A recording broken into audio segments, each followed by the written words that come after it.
Casting വേണ്ടി വന്നേക്കുവാണേ. നമ്മുടെ കൂട്ടുകാരൻ്റെ വീടിൻ്റെ അടുത്താണ് വന്നിരിക്കുന്നത്. അവനാണ് കൂട്ടുകാരനെ ഹെൽമെറ്റ് ഒക്കെ വെച്ചുകൊണ്ടിരിക്കുന്നത്. അതെ അതെ, ഇവിടെ അരിക്കുട്ടൻ ഹെൽമെറ്റ് താഴെ വെച്ചിട്ടുണ്ട്, കാത്ത് വെച്ചിട്ടുണ്ട്. വീഡിയോഗ്രാഫർ ഞാനാണ്. ഇവിടെ അതൊരു സ്ട്രൈക്ക് പോലും കിട്ടിയില്ലണ്ടല്ലോ, എന്നെ പറപ്പിക്കും. അതിനാണോ കരട് പിടിച്ചതാടാ, കരട് പിടിച്ച് എൻ്റെ ചൂണ്ടയത്. ഇതിൻ്റെ ചൂണ്ടയാണോ? ഗൈസ്, ഇത് നമ്മുടെ കൂട്ടുകാരൻ വെച്ചിരിക്കുന്ന കുത്തിയൂണ്ടയാണ്. ഇത് മീനിൻ്റെ ആക്ടിവിറ്റി കൂടുതലുള്ള സ്ഥലങ്ങളിൽ വെക്കുന്നത് കേട്ടോ. വാഹ അല്ലെങ്കിൽ ചേറുമീൻ, വരാലൊക്കെ അടിക്കാൻ വേണ്ടിയിട്ടാണ് വെക്കുന്നത്. ഇതിൻ്റെ തീറ്റി ഇടുന്നത് നമ്മുടെ ചെറിയ തവളയാണ്. എന്നിട്ട് ഒരു പുഴയുടെ സൈഡിൽ അല്ലെങ്കിൽ ആക്ടിവിറ്റി ഉള്ള സ്ഥലങ്ങളിൽ ഒരു കമ്പ്, ഒരു ഇച്ചിരി വലിപ്പമുള്ളൊരു കമ്പ് കുത്തി താത്തിറക്കി വയ്ക്കുക. താത്തിറക്കി വെച്ചിട്ട് മെയിൻ നൂല് അതിലേക്ക് കെട്ടിയിടും.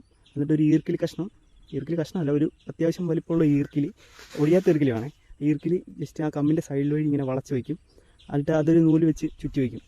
എന്നിട്ട് ഈ മെയിൻ നൂല് ഈ ഈർക്കിലെ ജസ്റ്റ് ഒന്ന് ചെറുതായിട്ടൊന്ന് കെട്ടി വെച്ചിട്ട് ഈ തവള മുങ്ങിപ്പോകാത്ത രീതിയിൽ ഈ വെള്ളത്തിന് പൊക്കത്ത് നിൽക്കുന്ന രീതിയിലാണ് സെറ്റ് ചെയ്യുന്നത്. അപ്പോൾ ഇത് രാത്രിയിലൊക്കെ വെക്കുന്നത്. രാത്രിയിലൊക്കെ വെച്ചിട്ട് പിറ്റേ ദിവസം രാവിലെ വന്ന് നോക്കുമ്പോൾ മീൻ അടിച്ചിട്ടുണ്ടെങ്കിൽ നമുക്ക് കിട്ടും. അപ്പോൾ ഈർക്കിൽ ഒടിഞ്ഞിട്ടുണ്ടോ ഇല്ലയോ നോക്കിയാൽ മതി. അപ്പോൾ ഈർക്കിൽ ഒടിഞ്ഞിട്ടുണ്ടെങ്കിൽ മീൻ അടിക്കും. ചില സമയത്ത് മീൻ അടിച്ചാൽ നമുക്ക് കിട്ടൂല കേട്ടോ. ചിലപ്പോൾ അങ്ങ് വെട്ടിയിട്ടങ്ങ് തുപ്പിക്കളഞ്ഞിട്ട് പോകും.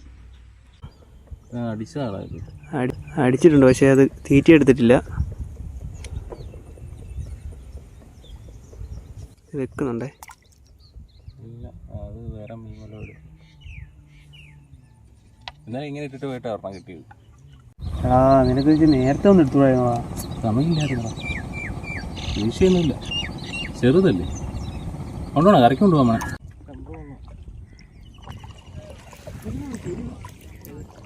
അത് ഞാനിപ്പോൾ വിചാരിക്കുന്നു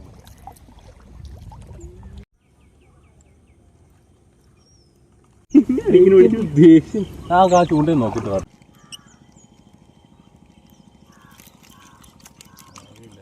ഗൈസ്, നമ്മളിവിടെയൊക്കെ ഇന്ന് കാസ്റ്റ് ചെയ്ത് നോക്കി കേട്ടോ. ഒന്നും അടിച്ചിട്ടില്ല.